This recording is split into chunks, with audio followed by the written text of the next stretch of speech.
স্বজন হারানোর বেদনা যে এত কষ্ট, ফাঁকে ফাঁকে মনে পড়ে মাকে, কলিজাটা ভেঙে চৌচির হয়ে যায়, কাউকে ব্যথাটা দেখাইতে পারি না। গত 29 জুন আমার আম্মা মারা গেল। আসলে অনেক এলেম বাস্তবভাবে পরিস্থিতিতে না পড়লে বাস্তবভাবে বোঝা যায় না। এত যে একটা বেদনায় পড়েছি, মানে জীবনে শিক্ষাটা 45 বছরও শিখি নেই।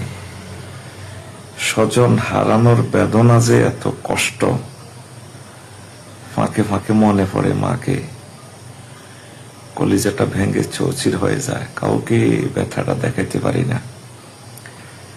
এখন আসলে বুঝতেছি পৃথিবীর মানুষগুলো তাদের প্রিয়জনকে হারিয়ে কেমন ব্যথায় ছটফট করে। বাইরের গেট বের হলে রাস্তার দিকে তাকিয়ে থাকি, এই পথ দিয়ে মা আর আসবেন না।